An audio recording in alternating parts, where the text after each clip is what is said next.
Gazette du Togo, une vision sur l'actualité togolaise et sur le monde. Dimanche 11 octobre 2020, mesdames, messieurs, bonjour et merci de nous rejoindre pour 1h30 d'émission. La semaine s'achève, elle aura été bien riche en événements et donc en petites phrases et déclarations, certaines attirant plus les attentions que d'autres. Sur le premier registre, Nathaniel Olympio s'est demandé si le nouveau gouvernement est vraiment sérieux. Sa question faisait suite à une importante annonce d'un des porte-parole du gouvernement. Selon le ministre Christian Trimois, 200 000 emplois ont été créés depuis le lancement du programme national pour le développement et l'épanouissement des masses laborieuses au Togo. Le ministre de l'Habitat, Kofi Tcholenyanou, a rappelé le projet de construction de 20 000 logements sociaux. Ces annonces viennent en réalité renforcer la déclaration de politique générale du nouveau Premier ministre. Victoire Dogbe-Tobegan s'est réjoui de la réduction considérable du taux de pauvreté au Togo. N'est-ce pas ces chiffres qui ont incité l'ancien ministre Charles Kondi Agba à insister une nouvelle fois que les Togolais mangent à leur faim? Ces nombreuses assurances sont portées par le pouvoir. Mais quelle est la vérité du terrain? Le quotidien du Togolais rime-t-il désormais avec bien-être et prospérité partagée? Les Togolais ont-ils plus confiance en leurs dirigeants? Les actuels dirigeants ne sont pas seuls. Le pouvoir à la base est désormais partagé. Cette semaine, Jean-Pierre Fabre de la NC a fait le bilan d'un an de gestion de la commune Golfe 4. Brigitte Adiabagbo-Johnson a permis le renforcement de la capacité des conseillers municipaux de la CDPA. Le Togo de demain serait-il en train d'être dessiné? En 1990, aux premières heures des combats des forces démocratiques, les objectifs portaient sur l'alternance au sommet de l'État. Lundi dernier, ces forces, en célébrant le 30e anniversaire du soulèvement du 5 octobre, ont pu mesurer le chemin parcouru et les défis qui restent à relever. Ainsi, les avocats Zeus Ajavon, Diovi Gali et Jean Degli ont écrit à Fang Yasingbe. Après 8 ans de règne du père, après 15 ans de pouvoir du fils, la question du changement reste partagée, notamment par l'Alliance nationale pour le changement. Ce samedi, le parti a célébré ses 10 ans. Ce samedi, les 10 ans ont été communiés en Conseil national tenu à Lomé. Quelles ont été les grandes décisions de ce Conseil après la déroute de son candidat à la dernière élection présidentielle? La remobilisation annoncée sera-t-elle une tâche facile? On a pu, par exemple, cru le dossier Pétrole-Gate facile. Le procès ouvert va de report en report. Nouveau report cette semaine. Les mystères autour des commandes du pétrole au Togo finiront-ils par être dévoilés? Le Togo, c'est aussi le coronavirus, la journée mondiale contre la peine de mort et le mois de la consommation locale. Notre invité est Éric Dupuis, conseiller spécial du président national, porte-parole et chargé de communication de l'ANC. Le numéro du D12 sont 96 50 34 37 et puis 70 43 09 70. Romaric Freitas est à la mise en onde technique. Éric Dupuis, bonjour. Bonjour, monsieur Atiobé. Comment vous allez? Ça va très bien. Vous savez, ça fait 8 mois de silence. On sort de 8 mois de silence et d'une longue journée de travail. Hier, de 6h30 jusqu'à 23h30, on a beaucoup travaillé. Vous savez, je suis un peu fatigué, mais j'ai répondu à votre appel par respect pour vos auditeurs, je salue d'ailleurs. Merci beaucoup. Vous avez sans doute manqué à ces auditeurs parce que vous faites partie de ceux qui ont l'habitude de répondre favorablement à nos sollicitations. À votre âge, où est-ce que vous puisez encore les ressources nécessaires pour être là? Parce que selon les indiscrétions, vous êtes personnellement impliqué dans les préparatifs de ce conseil qui a eu lieu et puis ce matin, vous êtes là à notre rendez-vous. L'énergie vient de ce que je crois en ce que je fais. Quand on a la foi, quand on croit à ce qu'on donne, à ce qu'on veut donner, on trouve toujours de l'énergie. Je crois en ce peuple, le peuple togolais, que j'aime profondément et j'espère que vous parlez de mon grand âge. J'espère que je verrai l'alternance politique dans ce pays avant de quitter ce bas monde. Ça fait plusieurs dizaines d'années que je me bats pour cela. Je continuerai à me battre pour cela jusqu'à mon dernier souffle. Et puis, j'espère que dans très peu de temps, le peuple togolais sera délivré et je pourrai alors aller me reposer. Quand on dit dans très peu de temps, certains font cette comparaison en parlant du Togo un peu à Jésus qui vient bientôt. Ça fait quand même des milliers d'années que c'est annoncé. Et ce que vous venez de dire, l'alternance, on la verra bientôt, c'est porté et c'est dit par plusieurs leaders, vous-même, depuis des années. Mais finalement, c'est pour quand? Non, mais vous savez, c'est difficile de dire l'alternance viendra avant la fin de l'année ou dans quelques jours. Il faut arrêter de tromper les populations. Travaillons, mobilisons-nous pour essayer de mettre en place les conditions nécessaires et suffisantes pour pouvoir obtenir cette alternance. C'est un vœu de la part de tout le peuple togolais. Et d'ailleurs, les évêques togolais l'avaient dit dans l'une de leurs lettres pastorales, c'est un droit humain d'exiger l'alternance politique. On ne peut pas admettre qu'une seule personne, une seule famille régente un pays depuis plus de 50 années, voire 60 années bientôt. Ça devient malhonnête, ça devient difficile à accepter. Donc, moi je crois que la lutte dans laquelle nous nous sommes engagés, nous devons la poursuivre. Nous devons la poursuivre. D'ailleurs, c'est le thème du Conseil national de l'ANC. Poursuivons la lutte avec rigueur et dans la vérité. Avec rigueur, c'est-à-dire que tous les jours nous devons remettre le travail sur la table, nous devons réfléchir à l'améliorer, nous devons trouver des partenaires, des populations, des jeunes cadres pour qu'ils nous rejoignent, pour que nous soyons beaucoup plus nombreux, plus forts pour continuer cette lutte.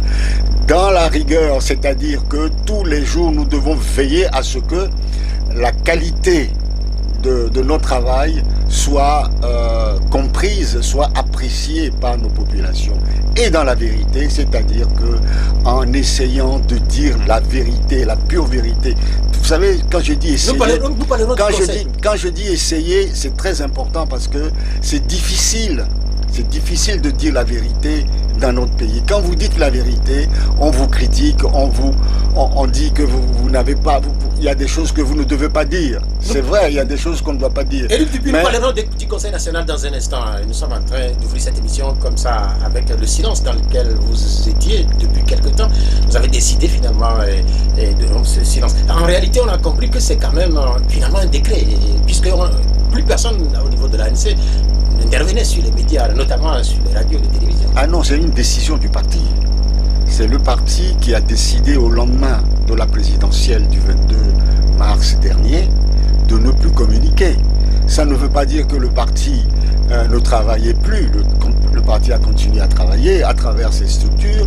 On se réunissait régulièrement, 3-4 fois par semaine. On essayait de voir, d'analyser la situation. C'est tout simplement parce que nous ne voulions pas rajouter à cette ambiance délétère qui a régné jusqu'à maintenant. Ouvrir un débat qui ne ferait que compliquer la situation ou semer le doute dans la tête des populations, nous avons jugé que le silence est un autre moyen de communication et peut-être un moyen plus important que la communication sur les antennes. Est-ce que ce n'était pas un silence coupable ? Pourquoi un silence coupable ? Parce qu'à un moment donné, quand même, certains ont réclamé que vous interveniez dans le débat, parce que le Togo... Mais comment voulez-vous intervenir dans un débat qui est déjà pollué à la base ?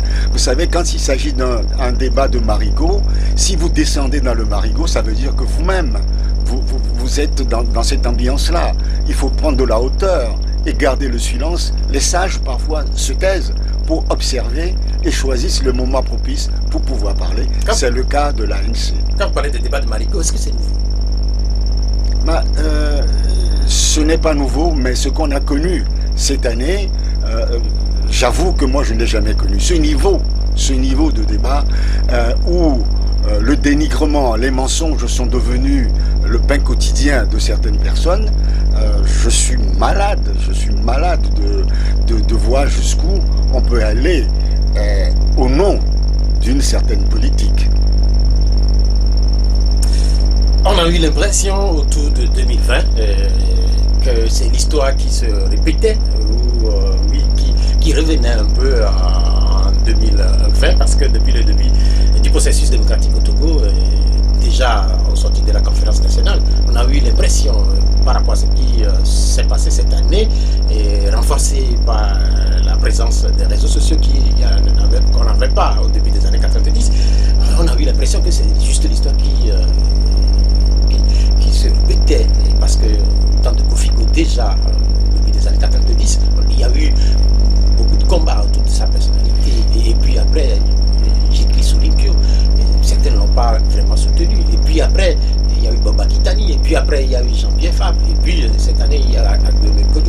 c'est un peu comme s'il y a une malédiction qui poursuit le Togo. Oui, il y a certainement une malédiction parce que nous avons du mal à accepter que quelqu'un puisse porter l'alternance. Tout le monde veut tirer le drap vers lui. Ce n'est pas condamnable en soi, mais ayons l'honnêteté de dire que le niveau que nous avons atteint cette année en termes de dénigrement, de mensonges, au nom, on est dimanche, je ne veux pas polémiquer sur certaines choses, je me tais là-dessus, au nom du Saint-Esprit, je dis que c'est difficile.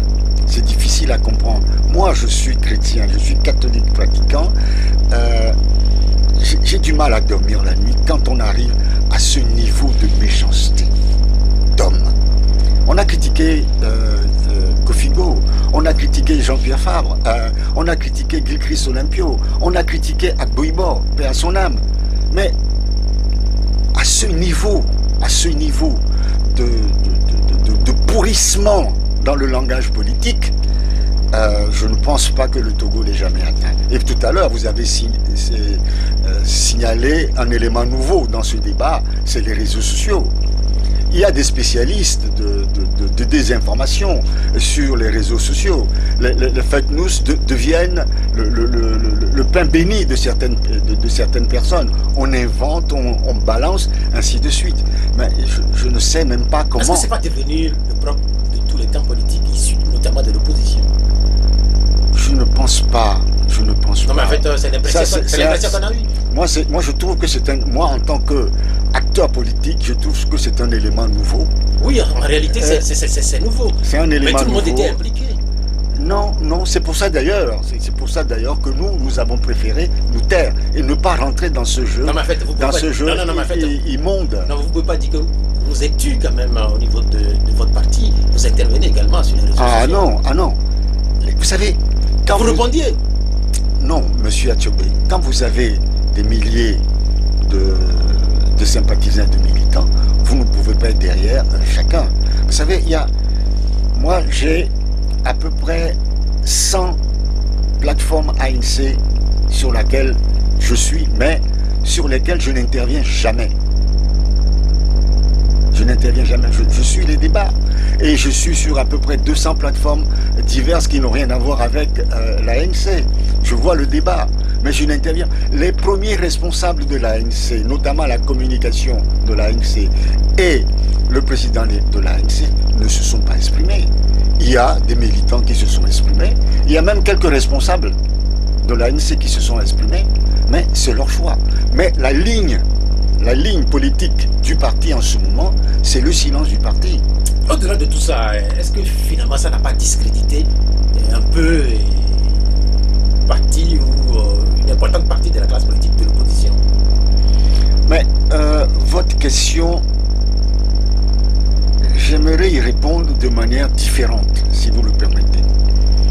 Discrédité, je ne crois pas. Je crois que la consultation électorale du 22 mars dernier, 22 février dernier, a mis à terre toute l'opposition démocratique. A mis à terre. C'est-à-dire que le débat politique n'était plus contre les tenants du pouvoir, c'est-à-dire notre adversaire officiel, mais était contre l'opposition elle-même. C'est-à-dire que l'objectif de certains, c'est de détruire l'opposition et de prendre le leadership. C'est tout. Et c'est ça qui fait que aujourd'hui, et c'est ça qui fait que pendant ce temps-là, l'opposition est devenue totalement atone. Et il n'y avait plus de débat. Vous savez, ça fait 8 mois qu'on a fini l'élection présidentielle.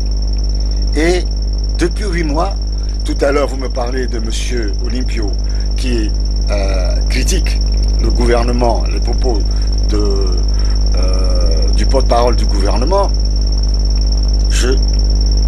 C'est rare. Et depuis 8 mois, on n'a pas senti un engagement de l'opposition contre le régime, ce qui est le droit. C'est votre ressenti. C'est le droit de l'opposition. C'est mon ressenti. Parce que sur les 8 non, mais mois... il y a eu un silence. Il y a eu un silence. Non, vous ne pouvez pas parler de silence. Il y a eu un silence de mort pendant longtemps. Non, il y a eu beaucoup de communiqués. C'est maintenant que... Sauf venant de l'ANC. Oui, donc, on a l'impression que l'opposition n'a plus joué pleinement son rôle pendant cette période-là. C'est dommage, c'est malheureux. Est-ce que c'est une malédiction? Parce que... Malédiction, je ne sais pas, mais je crois que c'est le résultat de ce que certaines personnes ont planifié et exécuté. Est-ce qu'on peut penser de cette façon si on sait qu'au niveau de l'opposition, vous êtes tous engagés pour prendre le fauteuil de Fonia Singbe? Est-ce qu'on peut par la suite parler d'un combat voulant par exemple la place du leadership au niveau de l'opposition? Je ne sais pas, mais c'est voulu par certaines personnes. Quand vous parlez de... Mais quand vous dites pas certaines personnes, vous ne les nommez pas, vous faites allusion à qui? Non, moi je ne veux pas. Si je me suis tué pendant 8 mois, si je me suis interdit de rentrer dans ce débat-là pendant 8 mois, excusez-moi, monsieur Atioubé, ce n'est pas aujourd'hui que je vais ouvrir encore ce débat polémique qui ne sert à rien. Les populations togolaises sont fatiguées. Ok, on peut conclure que la polémique, elle est finie. Est-ce que vous décrétez, vous lancez un appel, par exemple, à ceux qui vous soutiennent au niveau des réseaux sociaux, que au nom de l'ANC, demandez une trêve? Mais pourquoi demander une trêve? Nous n'avons pas répondu. Non, mais en fait, si on avait voulu... Vous ne pouvez pas dire que vous ne répondez pas. Non, on n'a pas répondu. Non, si on avait voulu... Non, je suis désolé. Si on avait voulu rentrer dans le débat, je serais venu chez vous ici et j'aurais répondu à nos détracteurs. Non, mais je ne l'ai pas fait. Je parle des réseaux sociaux. Éric Dupuis n'est pas sur les réseaux sociaux. Quand monsieur, n'importe qui... Mais vous partagez les choses.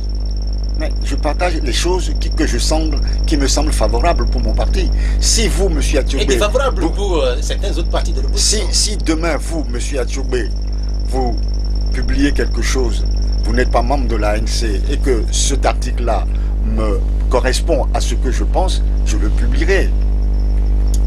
On peut conclure à vous écouter que tout ce débat, qui est un débat de caniveau, comme vous l'avez dit ce dimanche, vous souhaitez qu'on y mette fin? Visiblement, c'est l'impression. Nous avons voulu prendre de la hauteur, nous avons pris de la hauteur et nous continuerons à prendre de la hauteur parce que nous estimons que la lutte que nous faisons est une lutte trop importante. La vie quotidienne de nos populations nous tienne trop à cœur pour verser dans ce débat futile. Vous avez participé à ce débat, il faut avoir au moins l'honnêteté de reconnaître que vous avez participé à ce débat. Vous ne me ferez pas. On a même écouté par moment des audios d'un certain nombre de responsables de l'ANC. Je vous dis que la communication officielle de l'ANC n'est jamais rentrée dans ce débat. Vous devez finalement briser le silence, vous le faites maintenant et vous avez même organisé ce samedi un conseil national. Et quel est le nouvel objectif du parti? Le Conseil national est une instance très importante du parti. C'est la deuxième après le Congrès. Et le Conseil national réunit le bureau national, toutes les instances du parti, ainsi que toutes les fédérations. Normalement, sont invités les présidents fédéraux et les délégations de diverses fédérations. Nous avons au total 107 fédérations nationales et internationales. Mais à cause des mesures barrières en vigueur contre la propagation de la pandémie Covid-19, nous avons limité le nombre de participants de manière drastique pour que nous puissions respecter les consignes de distanciation sociale dans la salle que nous avons réservée à cet effet. Donc nous étions à peu près 200. Et avant cela, il y avait un travail qui a été fait vers les fédérations. Nous avons envoyé des délégations dans les fédérations pour les écouter. On a demandé aux fédérations d'envoyer des rapports sur les situations, la situation qui prévalait jusqu'à ce jour. Nous avons travaillé là-dessus, nous avons analysé tout cela.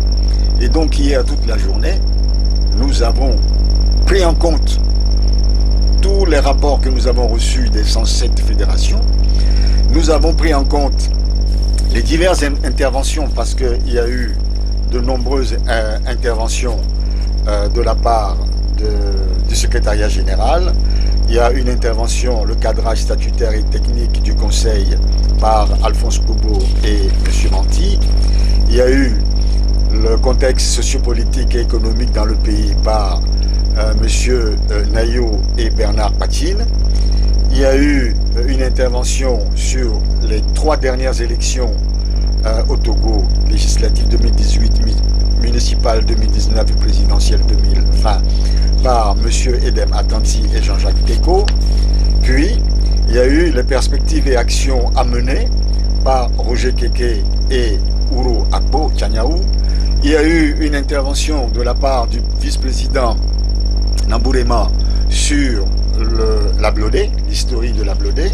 Et puis, il y a eu un rapport sur l'élection présidentielle du 22 février 2020 par le directeur de campagne de M. Jean-Pierre Favre.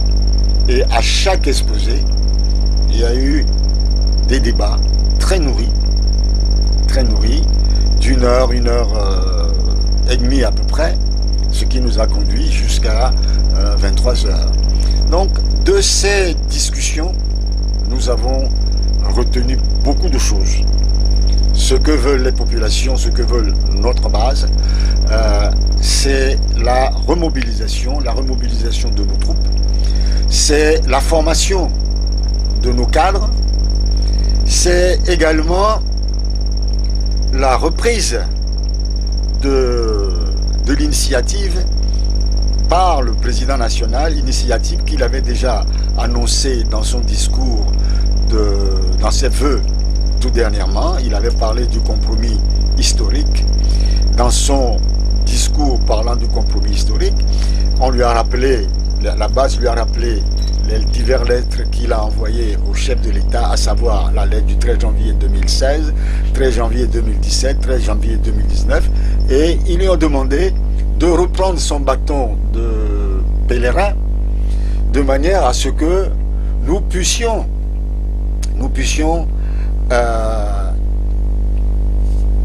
obtenir des réformes nécessaires pour les prochaines consultations électorales, parce que les populations se disent, la base, l'ANC se dit qu'on ne peut plus parler d'élections comme moyen de l'alternance politique s'il n'y a pas un minimum de réformes, notamment les réformes liées au cadre électoral.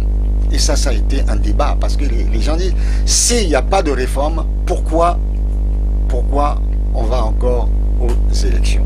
Quand vous parlez de réforme au niveau du pouvoir, sans doute qu'on va commencer par sourire, parce que sur les 2 ou 3 dernières années, on a suffisamment parlé de réforme avec même l'implication de la sous-région par l'entreprise de la CEDEAO. Le pouvoir estime avoir fait des réformes. Non, monsieur Athiobé, ce n'est pas parce que le régime estime avoir fait. Quand vous êtes 2 ou 3 en discussion, il y a une seule personne qui dit qu'il estime avoir fait. Si les 2 autres estiment que ce n'est pas fait, il y a un problème. On reprend, on essaye, parce que il faut quitter l'idée que ce pays appartient à 1 ou 2 personnes ou à une famille. Ce pays appartient à tous les Togolais. Et il faut tout mettre en œuvre pour que l'alternance politique soit une réalité. En tant que démocrate, on ne peut pas parler d'alternance politique sans élection. Mais quand on parle d'élection, il faut que l'élection, l'organisation de l'élection, soit un enjeu véritable d'accession au pouvoir. Or, quand il n'y a pas d'enjeu, il n'y a pas d'élection. Non, vous voulez dire que les élections de 2020 n'avaient pas d'enjeu?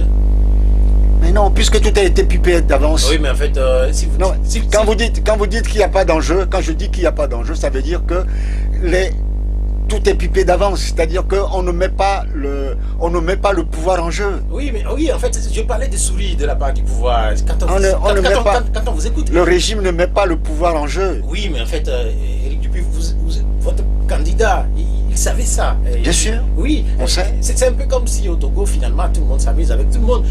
Parce que vous saviez ça et vous étiez candidat. c'était la même chose en 2015. Oui, mais le pays n'a pas changé. Monsieur Athiobé, ce n'est pas parce que vous faites quelque chose que vous avez un échec, ou alors que ça n'a pas abouti, que vous allez abandonner. Il faut continuer. Il faut se battre. Il faut revenir à la charge. Il faut peut-être répéter les mêmes choses pendant 50 ans. Parce que s'il n'y a pas ça, qu'est-ce qu'il faut faire? Il faut prendre des armes. Est-ce qu'on a les moyens de prendre des armes? Est-ce que c'est ça qu'on veut? Justement, il y a par exemple Nathaniel Olupio, vous faites allusion à une de ses déclarations tantôt. Il disait il n'y a pas très longtemps que les élections finalement n'ont plus de sens dans notre pays. Mais je suis d'accord avec lui, je dis la même chose que lui. Ça n'a pas de sens, sauf si, pour une fois dans l'histoire de notre pays, ce qui accapare ce pays depuis 60 ans accepte de comprendre que ce pays nous appartient à tous et qu'il faut que l'élection soit un élément d'enjeu d'accession au pouvoir. Et à partir de ce moment-là, on peut reprendre les choses. Vous savez, il y a des gens qui ont parlé de transition. La transition peut se faire après des discussions, après des accords. La transition peut se faire après un coup d'État. Ça se passe actuellement au Mali. La transition peut se faire après un soulèvement populaire. Tout ça là, il faut trouver une solution. Aujourd'hui, nous pensons que, en dehors de ces cas extrêmes, il faut que on pense aux populations qui souffrent, il faut qu'on pense à ce pays. Et pour que on s'asseye pour trouver une solution. Cette solution, l'une de ces solutions, parce que ce n'est pas la seule, bien entendu, passe par des réformes du cadre électoral. Quand je parle des réformes du cadre électoral, vous allez me dire qu'on vous dit tout le temps la même chose. Il s'agit du fichier électoral, il s'agit de la CENI, il s'agit des institutions qui interviennent dans l'organisation du scrutin, tout ça là, pour redonner confiance aux populations. Parce que quand on va... Est-ce que les populations n'ont plus confiance en ce qui se passe dans notre pays? Bien sûr. Pour les dernières élections, elles s'étaient massivement mobilisées. Oh non, vous n'avez pas regardé les résultats. Quand vous regardez les résultats, vous voyez qu'il y a eu un fort taux d'abstention. Ah bon? Bien sûr, il y a un fort taux d'abstention, notamment dans la région maritime. C'est parce que ça a été compensé par des surplus d'enregistrement dans certaines régions septentrionales. On a vu dans certaines régions où il y a 110, 120 inscrits, tandis que dans la région maritime, on a 40% à peine de taux d'inscription. Il faut dire la vérité. Quand vous parlez de réformes et quand vous faites allusion à des discussions, et ça aussi, dans certains milieux, on doit être très étonné. Parce qu'il n'y a pas très longtemps, les Togolais ont discuté. Pour ce qui concerne les réformes, par exemple, quand nous prenons la CENI, attendez, je finis. Quand nous prenons la CENI, il n'y a pas très longtemps, un accord avait permis à ce que l'opposition soit représentée par 8 représentants au niveau de cette CENI. Mais ça n'a pas permis au Togo d'avancer. Ça n'a pas permis au Togo d'avancer tout simplement parce que les conditions de l'application de cet accord n'ont pas été bonnes. Vous savez, j'étais à Conakry lors des discussions. Nous n'avons rien demandé au président Alpha Condé. C'est lui-même qui nous a dit il y aura 8-8 avec un président étranger. C'est sa proposition. Il dit c'est un accord avec le président ghanéen. On arrive au Togo, on nous dit non. Et pendant ce temps-là, on nous dit voilà, tout est fait. Tout est fait. Le recensement est terminé. Tout est préparé. Maintenant, venez à la CENI. Allez à la CENI, pourquoi faire? Quand le travail est déjà fait, tout est réparti, tout est bouclé. Vous venez observer quoi? Est-ce que finalement, les Togolais... Donc, à partir de ce moment-là, y aller, ça veut dire qu'on fait du suivisme. On a dit non. Ce n'est pas l'accord, le supposé accord dont a parlé M. Alpha Condé. Vous y croyez en Alpha Condé et puis à notre facilitateur? Vous savez, quand vous rentrez dans une discussion, il faut avoir quand même l'humilité de croire que on va aboutir à quelque chose. Sinon, on ne fera jamais rien dans la Est-ce que c'est quelque chose que vous regrettez? Même aujourd'hui. Est-ce que vous regrettez? Même aujourd'hui, si le régime dit on va ouvrir des discussions sur les réformes, moi je suis pour. Je ne parle pas du parti, je dis moi je suis pour. Et hier, dans les discussions avec la base, le Conseil national dit qu'il faut faire tout. L'une des missions confiées par le Bureau national au président Jean-Pierre Fabre, c'est de tout faire pour que les prochaines consultations électorales, quelles qu'elles soient transparentes et puissent permettre à tous les Togolais de s'exprimer librement. C'est un vœu du Conseil national et je pense que c'est le vœu de plusieurs Togolais. C'est vrai qu'il y a des Togolais qui ne croient plus aux élections parce que le cadre électoral... Le cadre électoral est totalement pipé. Il faut. Moi, je crois en l'homme. Je crois en la capacité humaine. Il faut qu'un jour, au Togo, on arrive à comprendre cela, que on ne peut pas vivre toujours tendu, toujours avec la force militaire pour pouvoir mater les autres. Que nous sommes tous égaux devant la loi dans ce pays. Et que vous, Monsieur Atiobé, vous avez le droit d'avoir de l'ambition pour ce pays, sans pour autant être considéré comme un criminel ou un paria. Est-ce que finalement on n'est pas en face d'un marché de dupes entre les acteurs politiques du Togo sur le dos du peuple togolais? Parce que quand on écoute, visiblement presque tous les acteurs, ils disent la même chose, que le cadre électoral il est vicié, et ils sont toujours nombreux à courir, à déposer le dossier pour être président de la République. Non, Monsieur Atiobé, c'est une vue d'esprit. Vous savez, moi, quand je veux obtenir quelque chose, je me bats pour l'obtenir. Même si je sais que le terrain est glissant, j'y vais. Si je chute, je reviendrai. Mais en essayant d'améliorer, de corriger le chemin. Et chaque fois que je peux obtenir un minimum pour pouvoir avancer, j'avancerai. Sinon, on déclare la guerre. Est-ce que vous avez les moyens? Ou alors, on transforme la République togolaise en royaume ou en empire. On a vu ça en Afrique centrale. Si c'est ça qu'on veut, ça c'est autre chose. Mais si vous ne voulez pas que ce pays devienne un royaume ou un empire, il y a deux solutions. Tout faire pour améliorer le cadre électoral, pour que ce que prévoit la démocratie, c'est-à-dire l'accession au pouvoir par les urnes, soit une réalité, ou alors faire une révolution. Il y a une chose dont tout le monde est sans doute certain, c'est que sur les derniers mois, il y a eu par exemple au Togo la refondation de la Cour constitutionnelle. Il y a eu par exemple la refondation ou la recomposition de la CENI. C'est des réclamations que l'opposition a portées sur des années et dans le prochain temps. Quand on regarde la mission qui est confiée à nouveau à Jean-Pierre Fabre, qu'est-ce qui va se passer? Il écrit à Fonia Simbe, il demande des audiences. Qu'est-ce qui va se passer? Je voudrais attirer votre attention sur la première partie de votre question. En ce qui concerne la Cour constitutionnelle, vous devez savoir que l'ANC avait contesté la composition de la Cour constitutionnelle. D'abord, parce qu'elle est illégale. Et deuxièmement, sa composition, il y a des gens qui sont dans cette cour qui ont fait plus de 3 voire 4 mandats. Et l'ANC a saisi la Cour pénale d'Abuja, la Cour de justice d'Abuja. Pour cela, on attend toujours la réponse. Donc, à propos de la Cour constitutionnelle. Oui, puisque vous parlez de la Cour constitutionnelle, je vous réponds. Donc, nous, on considère que cette Cour n'est pas légitime.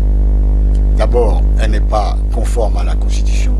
Et deuxièmement, certains de ses membres ne respectent pas la loi. C'est tout. Cette saisine a été faite quand? Avant les élections? Bien avant les élections. Il y a eu 2 saisines qui ont été faites. une qui a été faite début février, je crois que ça doit être... Est-ce que la logique ne voudrait pas que vous ne participiez pas à cette élection si on sait que vous ne reconnaissez pas cette Cour constitutionnelle, tout en sachant que c'est elle, au final, qui va valider? Mon cher ami, nous faisons les choses en mesurant bien notre capacité à le faire. Je vais vous répondre.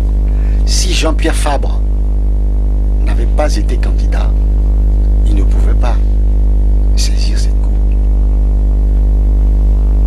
Mais il a saisi en étant candidat. Mais finalement, quand vous êtes candidat, ça vous donne le droit de saisir la cour. Déjà, d'abord, il a saisi la cour pour invalider la candidature de M. Fogna Sibé. Ça n'a rien donné. Non, mais la justice d'Abuja n'a pas encore donné son résultat. Mais les résultats des élections du Togo sont connus depuis. Non, mais attendez. Vous avez un tribunal, vous avez une cour internationale, laissez la cour internationale donner son avis. Est-ce qu'on peut conclure que vous attendiez encore les résultats venant d'Abuja? Bien sûr, sinon on ne l'aurait pas fait. Oui, mais faites pour quelle fin? Mais vous verrez bien. Non, mais en fait, est-ce que c'est pas une réponse politique? Vous verrez bien, en fait. Mais, vous savez... Puisque là, déjà, vous parlez... Vous nous avez posé la même question quand on avait saisi cette même cour suite au renvoi de nos 10 députés de l'Assemblée nationale. Ça a traîné, ça a passé, je crois, 6 mois. Et puis, cette cour a donné raison à l'ANC. Est-ce qu'on est dans... vous nous avez posé la même question. Pourquoi vous saisissez cette cour? Cette cour, c'est la CEDEAO ceci. Mais cette cour nous a donné raison. Oui, mais en fait, est-ce qu'on est dans les mêmes cas de figure? Si on doit considérer que ça ne va pas passer, donc on ne va pas le faire, il y a beaucoup de choses qu'on ne fera pas dans la vie. Vous évoquez tantôt Jean-Pierre Fabre qui est missionné. J'ai demandé à savoir si la mission c'est rapidement de prendre contact avec les chefs de l'État. Pas seulement, je vous ai dit que sa mission c'est d'abord la remobilisation, la formation, la réorganisation du parti, la reprise en main du parti, des fédérations. Vous savez, il y a 107 fédérations, il y a plus de 3000 sections et sous-sections. Il faut remettre tout ce monde-là au travail. Parce qu'il ne faut pas oublier non plus qu'en dehors de cette ambiance atone de l'opposition togolaise, il y a malheureusement la pandémie du Covid-19 qui nous a mis en berne, puisque les réunions de plus d'un certain nombre de personnes, il y a eu les couvre-feux. Aujourd'hui, il y a encore l'état d'exception dans lequel nous sommes est prolongé encore de 6 mois. Peut-être que ça sera prolongé de 6 mois, jusqu'à la fin du mandat de M. Fogna Sibé. Comme ça, il aura bien muselé toute l'opposition. Il n'y aura plus de manifestations, il n'y aura plus de contestations. Vous savez, ça va faire 1 an qu'on est dans un état d'urgence. Au bout de 6 mois, ça va être en mars, on va reprolonger de 6 mois. Comme ça, M. Fogna Sibé va rouler sur du billard. Oui, mais en fait, vous n'avez pas totalement répondu à ma question. Je crois par rapport au chef de l'État. Vous demandez à ce qu'il y ait des discussions pour revoir le cadre électoral. Je dis que ça se fait comment? Vous demandez une audience Non, c'est-à-dire que, vous savez, quand on fait un conseil national, il y a beaucoup de choses. Vous savez, même le conseil national nous dit, je vais vous citer, il ne faut plus faire partie d'aucune coalition. Mais un parti politique normalement constitué ne peut pas accepter. On va en tenir compte, mais ça dépend. Et ils nous disent, quand on va faire, il faudrait faire attention. Ils nous ont donné des conseils. On doit les prendre en compte. Mais comment le faire? Ça ne veut pas dire que l'ANC ne va plus travailler avec les autres. Mais c'est ce que les militants de base demandent, parce que déçus de ce qui s'est passé. Ils nous disent, il ne faut plus boycotter des élections.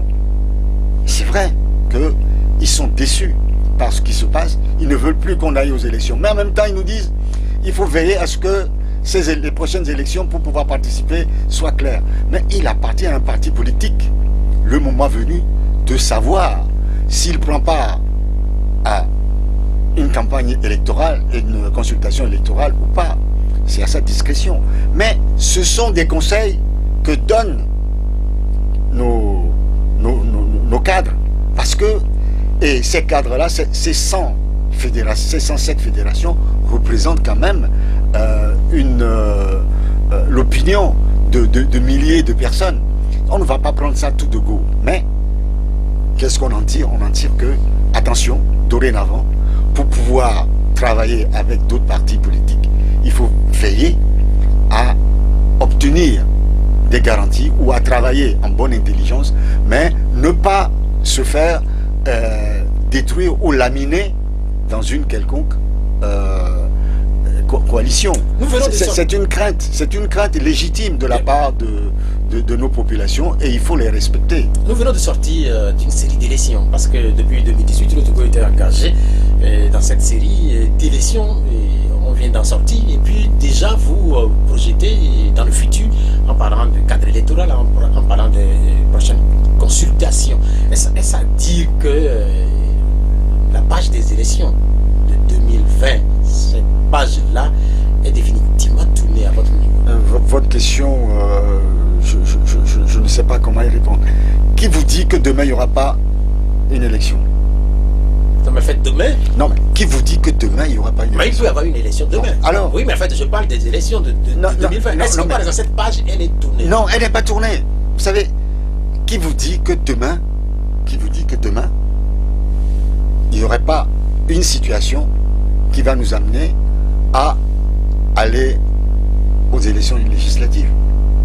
Qui nous dit que demain, il n'y aurait pas une situation qui va nous amener à aller à une élection présidentielle? Faisons un peu de fiction. On n'est pas le bon Dieu. Quelle situation peut éventuellement permettre ou obliger le Togo demain à faire de nouvelles élections? Monsieur Fogna-Sibé, je ne souhaite pas, puisque je respecte la vie humaine. Être un homme comme moi, comme vous, peut avoir un accident, une indisponibilité pour gouverner.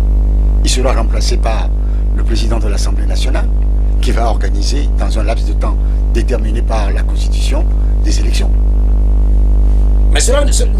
Mais qui vous dit, demain, il peut y avoir une contestation, un soulèvement des populations qui vont exiger.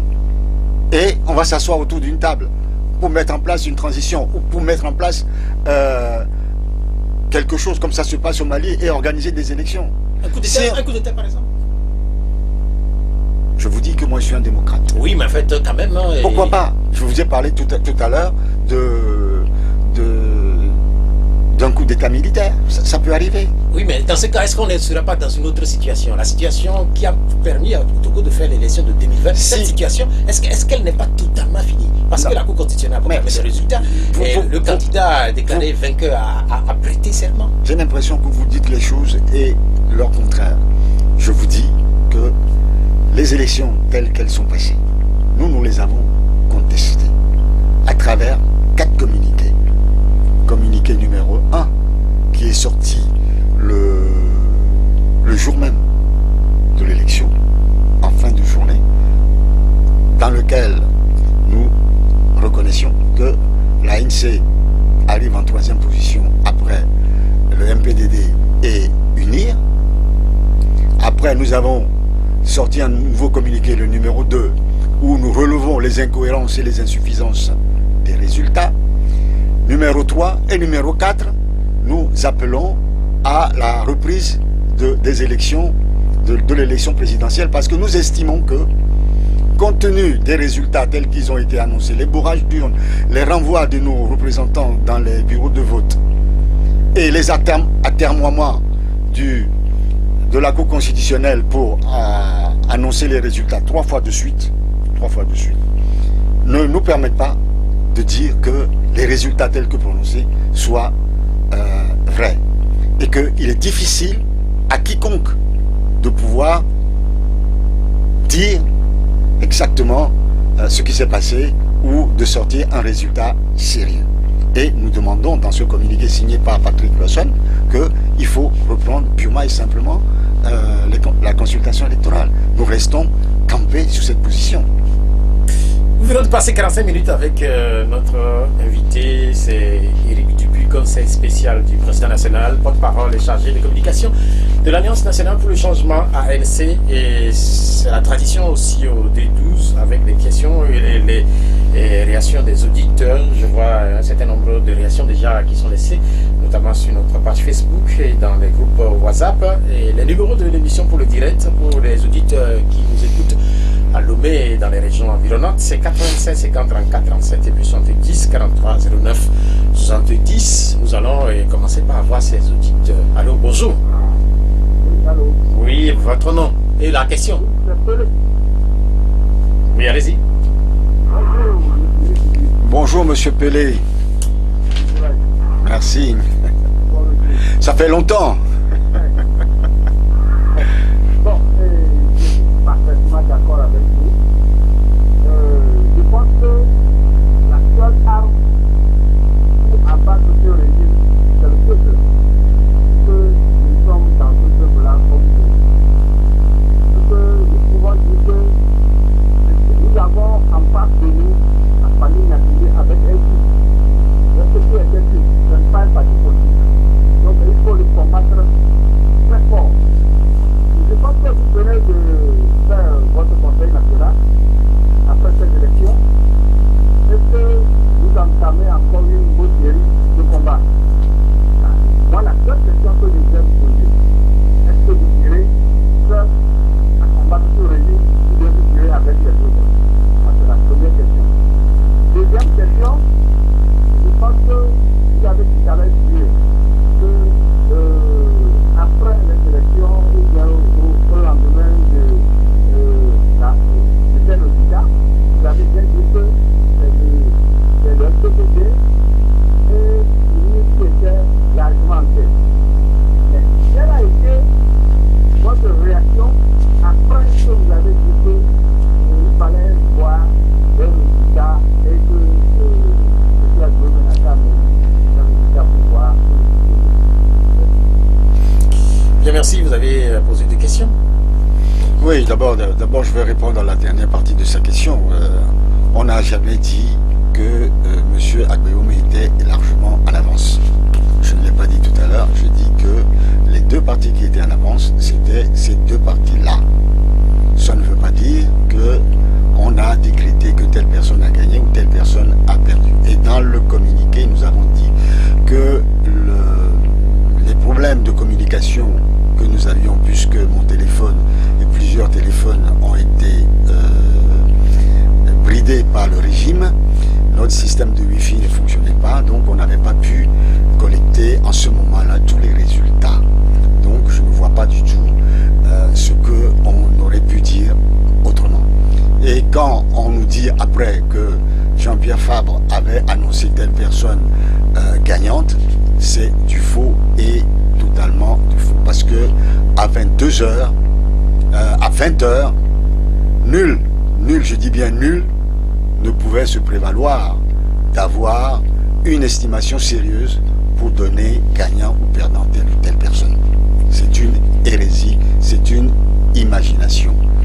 Maintenant, c'est le peuple, c'est vrai, c'est le peuple qui doit se mobiliser, mais c'est le travail que nous avons toujours fait et c'est le travail que nous reprenons, la remobilisation pour affronter ce régime. Maintenant, savoir si on va le faire seul ou pas, je vous dirai que le président Jean-Pierre Fabre a toujours parlé de l'unité d'action. Il a toujours parlé d'unité d'action, il a toujours prôné cela. On continuera à prôner cela, mais désormais avec ceux qui sont sincères dans cette lutte. Ceux qui sont sincères dans cette lutte. Ceux qui veulent affronter cette lutte avec rigueur, je dis bien avec rigueur, et dans la vérité. Et dans la vérité, et j'ajouterai, et dans la transparence. Je vous remercie. Quand on parle de Jean-Pierre Fabre, la question c'est de savoir si il reste un homme d'avenir pour le combat que vous menez. Bien sûr, pourquoi pas. C'est un homme comme tout le monde, c'est un homme d'avenir. C'est un homme respectable, c'est un homme sérieux, c'est un homme intègre, c'est un homme d'une grande morale.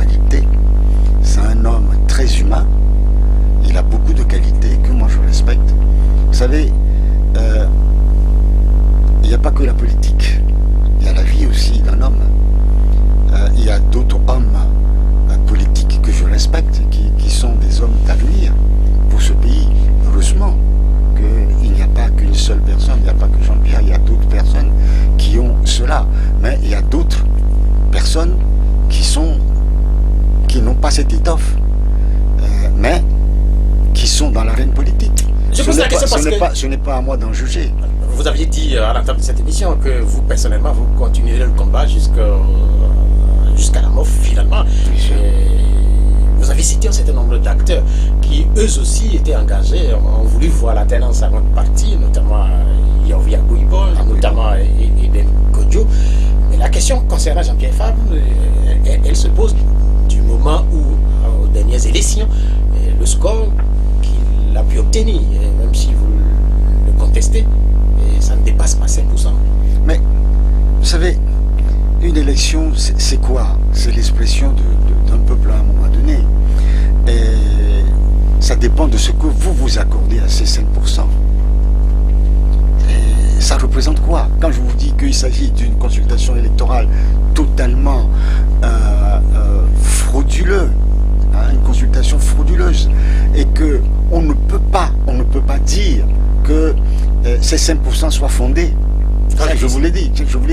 Et en même temps, je vous dis qu'il y a près de 40% de nos populations qui ne sont pas allées voter. Souvent parce qu'ils ne sont pas inscrits, et également parce qu'ils sont dégoûtés par la campagne électorale telle que menée. Quand ils sont dégoûtés, comme vous le dites, comment est-ce que vous comptez les remobiliser? Nous allons bientôt prendre la route. C'est difficile aujourd'hui de parler de grands meetings à cause des mesures barrières en vigueur qui nous sont imposées. Mais on fera des meetings village par village, section par section, sous-section par sous-section. Et on organisera, on informera, parce que le travail qui a été confié au président national de l'ANC par le Conseil national, c'est d'aller vers sa base, d'expliquer, de former, de donner des explications aux populations pour que les populations reviennent. Et d'ailleurs, on sent déjà un retour de ce monde. Et il suffit de voir les appels, de voir les soutiens. Non, il y a eu, à mes comptes, il y a eu des doutes, il y a eu des interrogations. Et puis, bon, les gens commencent à comprendre. D'où l'intérêt de ce silence de 8 mois observé par mon parti. C'est-à-dire, au bout de 8 mois, les populations ont eu le temps de comprendre, de décanter, de savoir où est le vrai, où est le faux. De faire la différence entre les messages et de dire « Ah, on a été berné, on a été abusé ». Mais en fait, quand vous parlez de cette façon-là aussi, on a l'impression d'écouter Éric Dupuis au lendemain de l'élection présidentielle de 2010. Heureusement que je n'ai pas changé, que je suis resté moi-même. Mais ça me dit que peut-être que demain, dans 5 ans, vous reviendrez pour dire la même chose. Bon, dans 5 ans, j'espère que je serai en train de faire autre chose. Vous quitterez la politique? Je n'ai pas dit ça. Oui, mais on est, dans la vie, on évolue, non? Vous viendrez en tant que ministre, porte-parole du nouveau chef de l'État? Peut-être en tant que président de la République, pourquoi pas? Bien, merci. On retourne au téléphone pour le deuxième auditeur. Allô, bonjour. Votre nom? Oui, Panté, vous êtes en direct, allez-y. Bonjour, monsieur Panté.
Bien, merci. Merci, on a noté votre sentiment. Merci, monsieur Panté. Oui. Panté, oui. J'ai pris bonne note de vos conseils, mais j'aimerais vous dire que nos mobilisations ne s'arrêtent pas à la plage, seulement à la plage. Mais régulièrement, Jean-Pierre Fabre a écrit, tout à l'heure j'en ai parlé, au chef de l'État pour lui parler de la situation de notre pays et même de demander à le rencontrer pour parler de certaines choses. Plus d'une fois, mais le chef d'État de l'État n'a jamais daigné répondre. Et avant d'organiser les manifestations, nous écrivons au ministère de l'administration territoriale, non seulement pour lui dire que nous allons manifester, mais nous lui exprimons dans notre courrier les raisons de ces manifestations. Puis après, nous publions très largement nos déclarations. Nous l'envoyons à TVT, nous l'envoyons à tous les médias, y compris à RFI. Maintenant, il appartient à chaque personne de savoir ce qu'on en fait. Quant à ce qui concerne la campagne à l'intérieur du pays, moi j'y étais. Ce n'était pas du tout le discours de l'ANC, ce n'était pas le discours du candidat Jean-Pierre Fabre. Jean-Pierre Fabre a parlé longuement de son projet de société, notamment la gratuité des soins pour l'enfant et la femme, de la conception jusqu'à 7 ans de l'enfant. Il a parlé des soins pour les enfants et l'alimentation des élèves. Il a parlé de son projet de société. Mais cela n'a pas convaincu les Togolais. Mais ça n'a pas, c'est parce que les gens n'ont pas écouté. Vous voyez, par exemple, M. Pandé n'a retenu que 50 ans de pouvoir d'Ignacibé. Nous avons dit tout cela. Et j'invite les gens, j'invite nos compatriotes à relire les deux projets de société de Jean-Pierre Fabre, celui de 2015 et celui de 2020. Vous serez surpris par ce que ça contient. Et je me félicite, je crois que j'ai eu l'occasion de vous le dire ici, je me félicite que au moins, le régime RPT UNIR lit les projets de société de M. Fabre et en tire profit. Donc vous n'êtes pas le seul à dire la même chose, à dire ce que vous venez de dire là, parce qu'il y a notre ancien candidat à l'élection présidentielle qui dit la même chose. Nicolas Lawson aussi pense que le pouvoir de Lomé lit attentivement ses explications et ses propositions. Quand on évoquait le score de Jean-Pierre Fabre, pour être plus concret, ou plus juste, c'est 4,68%. Vous devez, pour être précis, vous devez ajouter annoncé par la CENI. Mais en fait, c'est la CENI qui organise les élections. Voilà. C'est la CENI qui organise les élections. Mais ce n'est pas une réalité. Comment est-ce qu'on se relève de ce qu'on peut qualifier de claque? Finalement, quand on sait que depuis 1990, les élections au Togo, pour ce qui concerne l'opposition, ceux qui y participent, que ce soit Giklis Olympio, Bakitani, Jean-Pierre Fabre d'abord, et puis Jean-Pierre Fabre en 2020, c'est un recul énorme. Si vous considérez que ces résultats sont vrais, oui.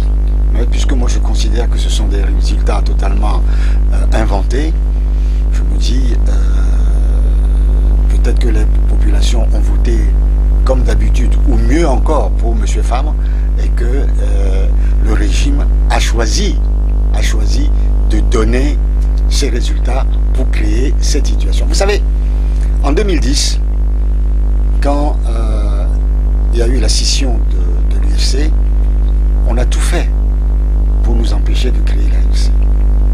On a tout fait, gaz et tout. Même nos dossiers déposés au ministère de l'administration territoriale, on a rejeté des noms. Tout a été fait pour nous dissuader.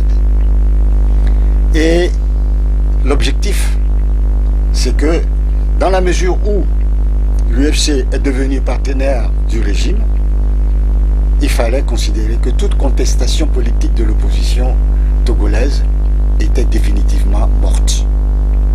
Malheureusement pour eux, l'ANC, grâce à M. Jean-Pierre Fabre et le Bureau national, a repris vigueur et non seulement a remplacé l'UFC, mais est devenue encore plus forte, plus vigoureuse que l'UFC.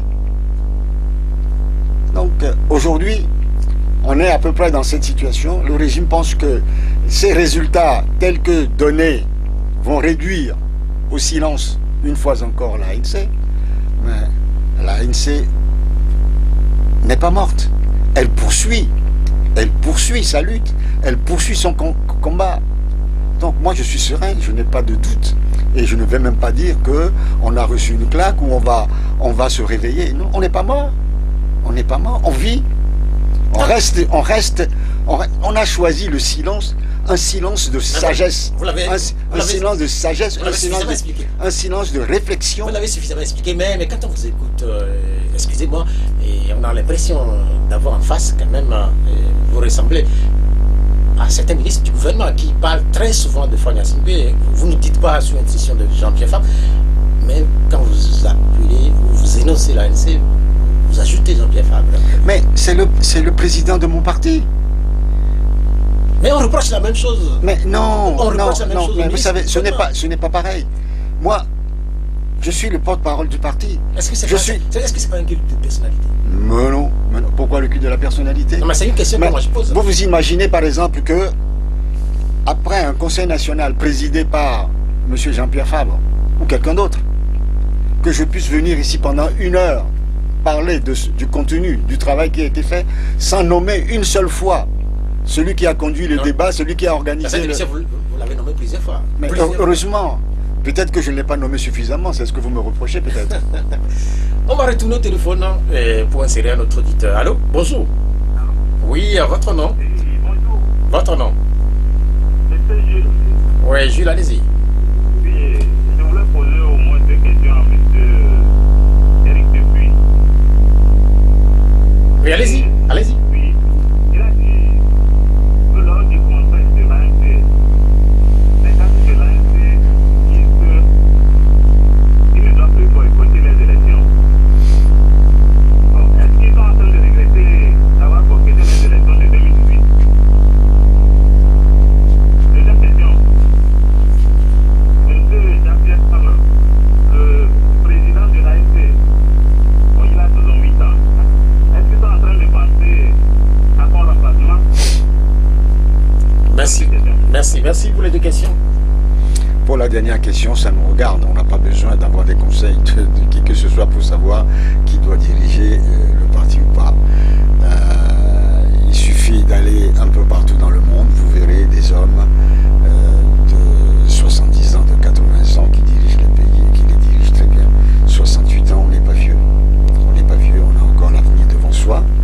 Monsieur Jean-Pierre Fabre est certainement plus dynamique que certaines personnes qui ont 50 ans dans ce pays.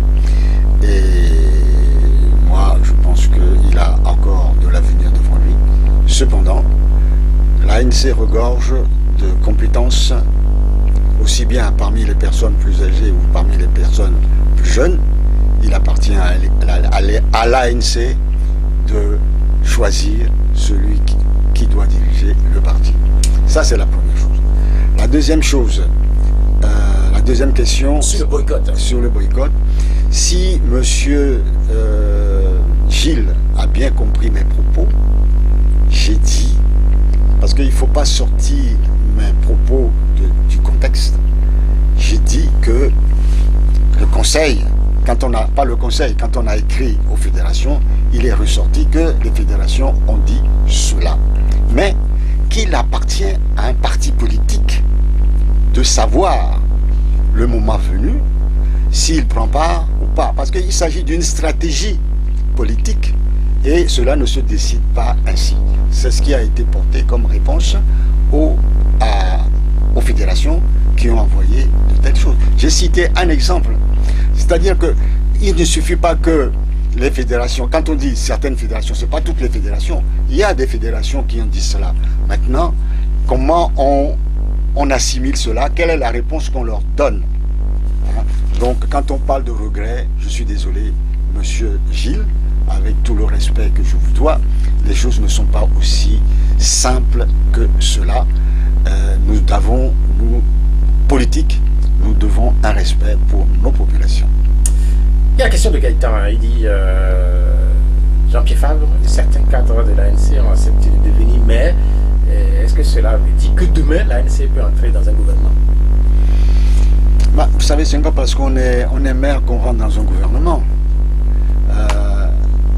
La mairie a un autre objectif.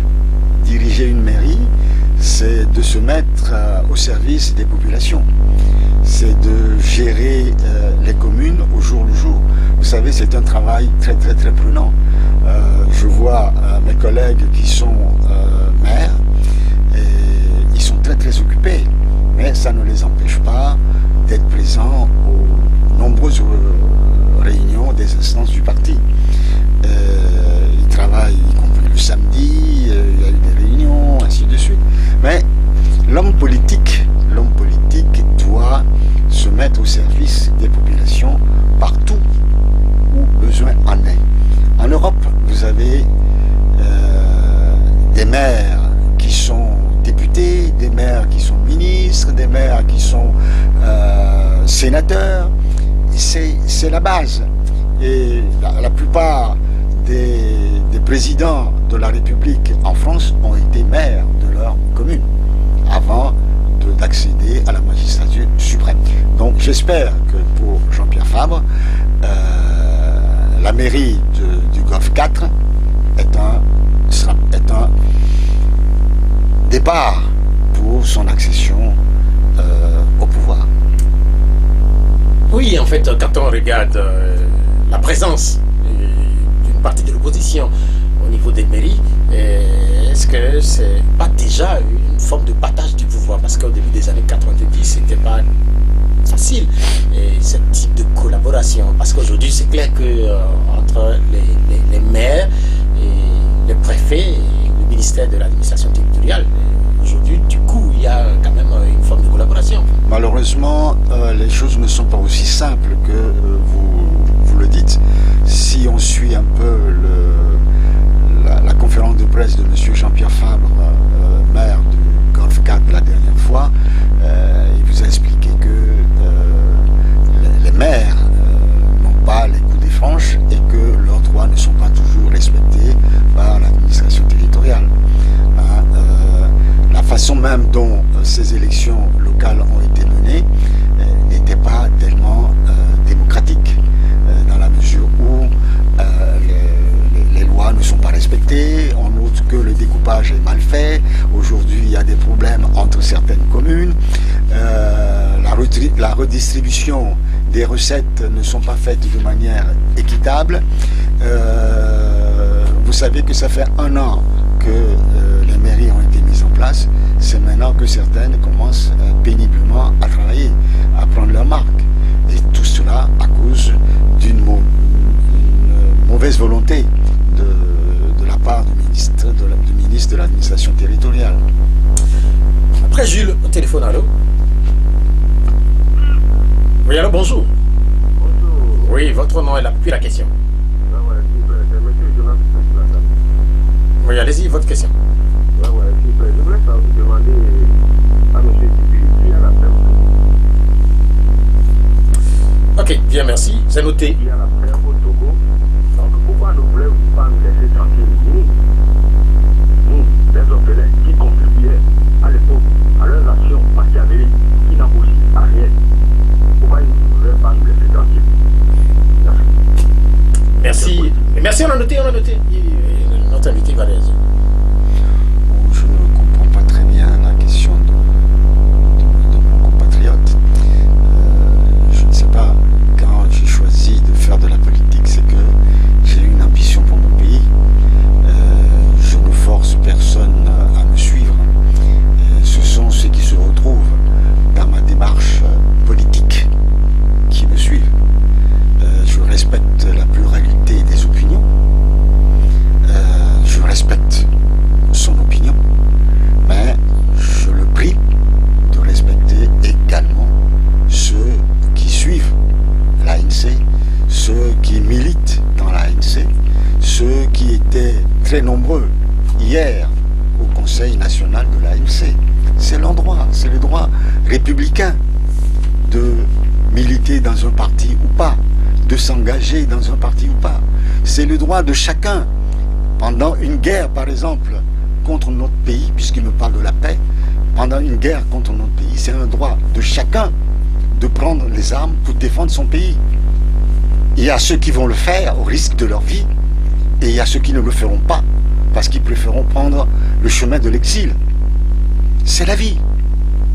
Moi, si je m'engage demain, parce que mon pays est attaqué par une armée étrangère, je mets ma vie en danger. C'est mon choix. Et chacun doit le respecter. Et je respecte celui qui baissera les bras et qui choisira le chemin de l'exil. C'est son droit. Donc il faut qu'on le comprenne et qu'on soit plus ouvert vis-à-vis des autres. Nous ne sommes pas pareils. Nous sommes dans un pays, un petit pays de 7 millions d'habitants. Il y a plus de 100 partis politiques. Donc ça veut dire qu'il y a une floraison d'avis. Il faut qu'on respecte chacun, c'est tout. Après Jonas, encore le téléphone, allô, bonjour. Allô? Question de Jonas. Après Jonas? Allô? Oui. Oui, bonjour. Oui, votre nom et puis la question. Vous êtes en direct. Comment est-ce qu'on vous appelle? Gérardo. Girardo. Oui. Oui, allez-y pour la question. Bonjour, monsieur Gérardo. Oui, bonjour, monsieur Eric. Bonjour. Oui, on vous écoute. Bonjour, allez-y. monsieur Gérardo. Voilà. Et je voudrais poser deux questions à monsieur Eric. La première, l'UFC d'attend et résumait toute l'opposition à l'UFC. Aujourd'hui, nous voyons que la même chose se produit avec l'ANC. On résume l'opposition à Jean-Pierre Fabre, qui est par le passé. Les autres partis avaient soutenu l'ANC dans plusieurs choses. Mais quand il s'agit de désigner quelqu'un d'autre pour prendre le flambeau, l'UFC se désengage. Et pourquoi ça? Deuxième chose, et vous dites que le parti au pouvoir a l'appui de prendre vos idées et mettant en pratique dans leur programme de société. Pourquoi vous criez souvent à haut sur le parti au pouvoir qui ne fait pas bien alors que vos idées se retrouvent exactement dans leur politique dans leur programme de développement? Oui, je vais commencer par la deuxième partie de votre question.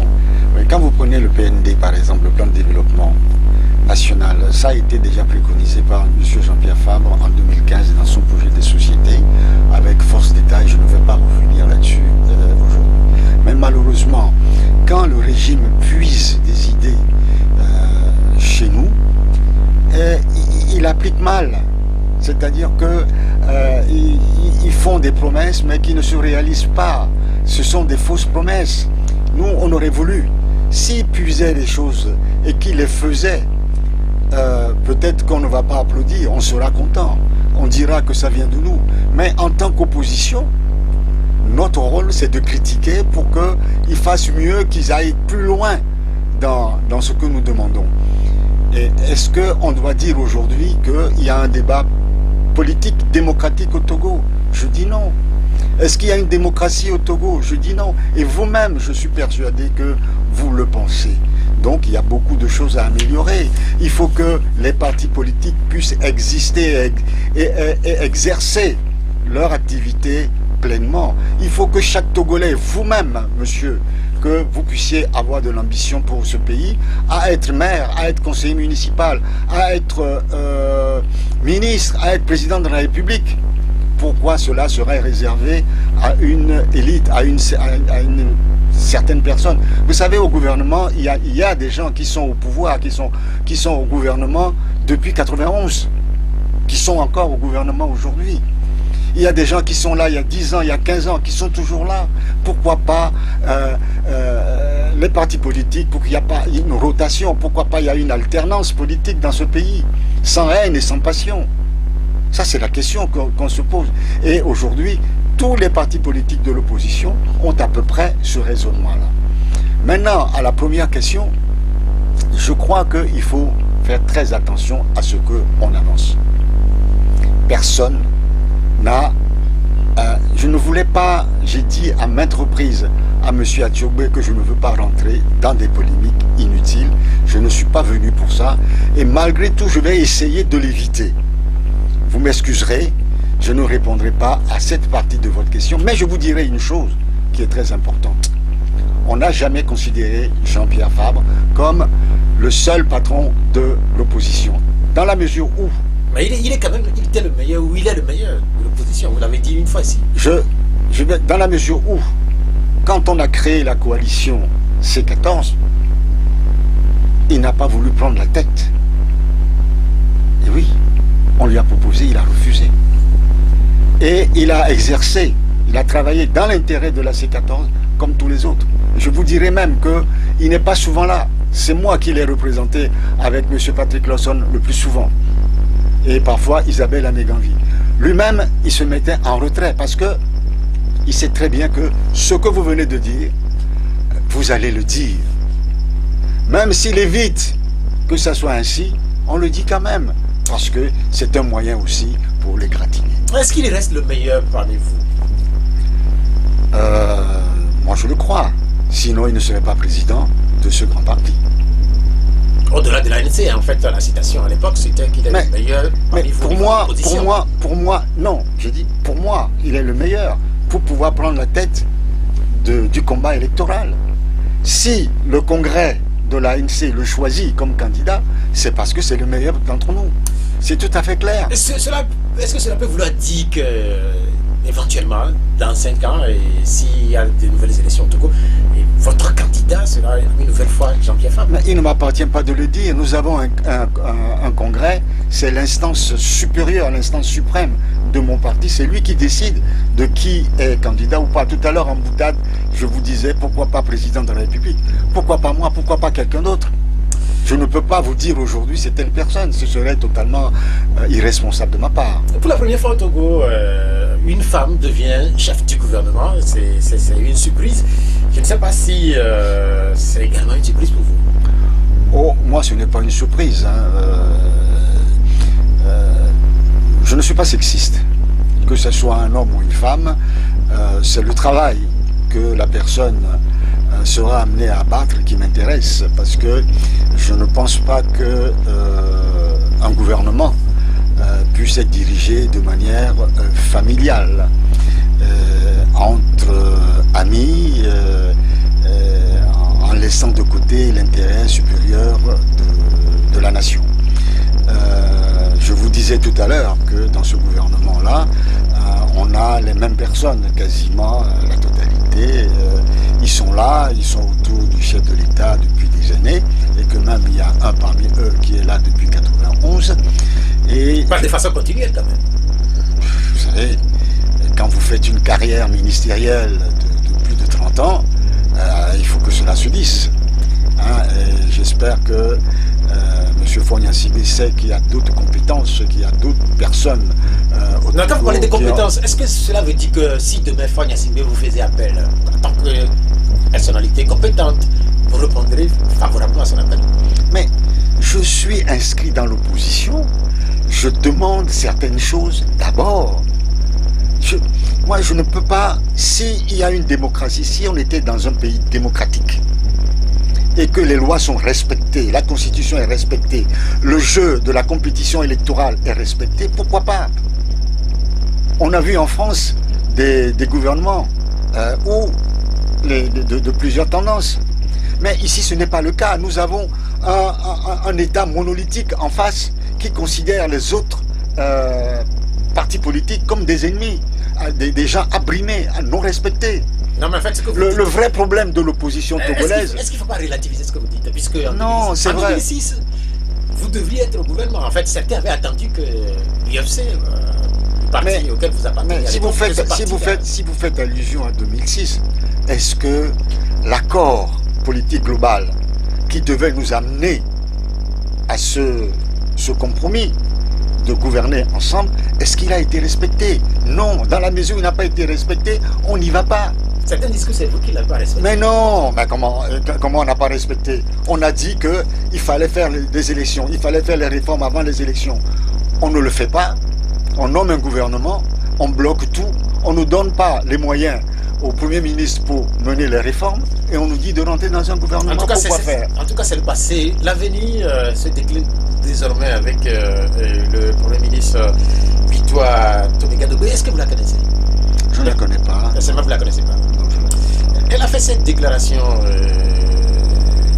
devant les députés, et je cite, notre action collective a permis de réduire considérablement le taux de pauvreté de 67% à 50% en 2019.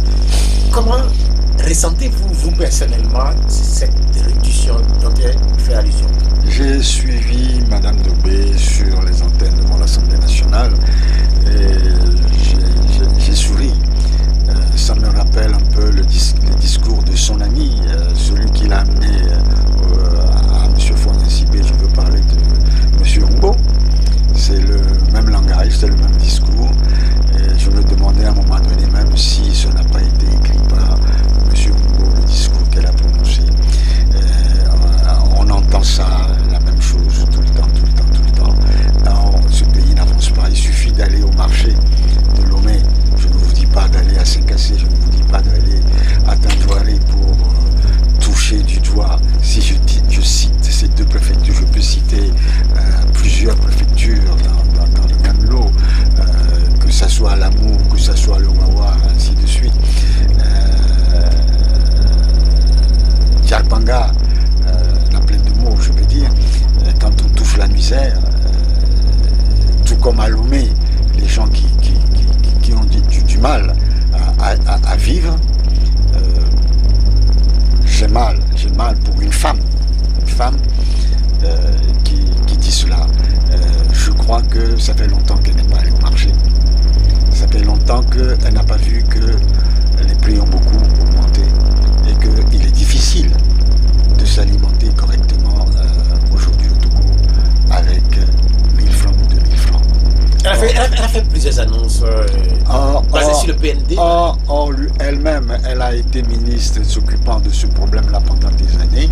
Or, aujourd'hui, le SMIC est toujours à 35 000 francs. Le gouvernement a annoncé sa revalorisation. Ce sont des annonces. C'est comme l'hôpital Saint-Pélégrin qui a été annoncé. On attend toujours la couleur. C'est comme l'échangeur qui a été annoncé. On voit toujours les couleurs. Non. Respectons nos populations. La misère ambiante au Togo est très importante. M. Fournier-Sibé est au pouvoir depuis 2005. Nous sommes en 2020, faites le calcul. Quand vous allez dans certaines régions, même pas très reculées, dans le Zior ici, nos populations n'ont pas de l'eau potable. Les gens, il suffit de voir le nombre de gens diplômés qui font des étudiants à Lomé, et qui sont obligés de passer des journées en moto pour gagner difficilement leur vie.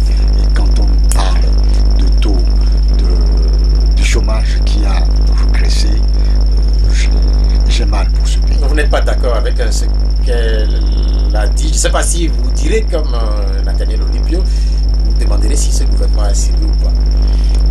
Ça veut dire la même chose. Quand je dis que ça me fait mal, c'est que ils nous prennent pour des imbéciles. Je vous ai dit tout à l'heure en commençant mon analyse que j'ai eu l'impression d'avoir entendu M. Humbo. Ça fait combien d'années que M. Humbo a quitté la primature au Togo? Et pourtant, on nous resserre toujours la même sauce réchauffée, mais mal réchauffée. Durant cette émission, vous avez remis la question de l'alternance au Togo sur le tapis. On sait que cette question se pose d'une certaine manière également dans d'autres pays de l'Afrique de l'Ouest. La problématique des mandats présidentiels, cette problématique est posée avec force en Côte d'Ivoire et en Guinée-Conakry. Comment est-ce que vous analysez cette résurgence de cette problématique? Parce qu'à un moment donné, on a pensé que c'est une question réglée au niveau de la CEDEAO. Malheureusement, non. Il y a d'ailleurs une motion en ce sens du Conseil national qui apporte son soutien aux populations en lutte dans plusieurs pays et qui demande à l'Union africaine d'intervenir pour que le respect de la Constitution soit une règle pour tous les États africains et que la limitation du mandat présidentiel soit une réalité. Parce que le problème du refus du respect de la limitation de mandat entraîne des tensions dans toute l'Afrique. Ce sont des problèmes de tension qui entraînent des pertes en vie humaine, qui entraînent des départs en masse de notre jeunesse. Donc il faut arrêter de jouer avec la vie de nos populations. Nous souhaitons vivement, comme l'a préconisé d'ailleurs le protocole additionnel de la CEDEAO, que la limitation des mandats présidentiels soit une règle dans toute l'Afrique. Nous le souhaitons. Et d'ailleurs, le chef d'État nigérian, là encore, dit il n'y a pas longtemps, il a invité ses pairs à respecter leur constitution et à respecter la limitation des mandats. Parce que c'est source de crise, c'est source de tension dans la sous-région. Avec ce qui se passe dans ces pays-là, est-ce que c'est pas aujourd'hui, quand on sait que le Togo était à un moment donné le mauvais élève de la classe CEDEAO, avec ce qui se passe dans ces pays-là, est-ce qu'on peut craindre pour l'avenir? Ici, en réalité, le mandat présidentiel est désormais... Vous savez, est-ce qu'on peut craindre? Le Togo, avec la famille Gnassingbé, a toujours été le mauvais élève de la classe. Depuis l'assassinat de Sylvanus Olympio jusqu'à aujourd'hui, nous avons... Est-ce qu'il est toujours, puisque nous avons démontré au Togo toutes les possibilités d'escroquerie politique. Il nous reste quelques secondes pour conclure cette émission. En fait, vous avez dit quelque chose qui m'amène à vous poser cette question. Quand vous évoquez la pauvreté, vous parlez des prix sur le marché. Je sais que vous aimez le poisson. Et vous continuez à aller en chercher. Bien sûr. Je vais régulièrement au port de pêche. Je vais acheter mon poisson là-bas. Et d'ailleurs, ils ont déplacé le port. Ils ont fait de beaux travaux sur le côté bord de mer. Mais malheureusement, ils ont envoyé sur le sable chaud et sans couverture adéquat nos mamans qui étaient au bord de la criée et qui achetaient le poisson, qui nous revendaient avec des petits congélateurs d'appoint. J'espère que vivement un endroit clos, protégé des intempéries, sera créé à leur intention. Et moi, non seulement je vais au port de pêche pour acheter le poisson parce que j'aime le poisson, mais je vais au marché. Je vais au marché pour acheter le doevi, pour acheter le gombo, parce que j'aime bien manger et j'aime faire la cuisine. Et régulièrement, chez moi, je prépare à manger. Et je connais très bien le problème des femmes, que ce soit à Tipodi, que ce soit à l'abattoir. J'y suis souvent. Et quand je vais là-bas, je suis très bien accueilli par nos mamans qui passent leur journée difficilement pour gagner leur vie. Merci beaucoup, Éric Dupuis. Pas 7 ans de plus. Je me dis que le marché aux poissons doit avoir encore beaucoup de choses à proposer aux clients. Je ferai un effort pour être sur ce marché le week-end prochain. Il faut y aller. Les gens sont très sympas. Il y a vraiment des choses extraordinaires. Merci beaucoup d'être venu, Éric Dupuis. Cette émission, elle s'achève. Elle va être rediffusée tout à l'heure à partir de 19h. Merci beaucoup à Romaric Freitas d'être resté à la technique. Moi, je suis Pierrot Atioubé. Très bon dimanche à tous. Au revoir. La Gazette du Togo, une vision sur l'actualité togolaise et sur le monde. Rejoignez-nous sur le www.lagazettedutogo.com ou sur nos comptes Facebook, Twitter et YouTube. Pour tout contact, écrivez à contact@lagazettedutogo.com ou appelez le 92 80 88 53. La Gazette du Togo, c'est l'information en continu.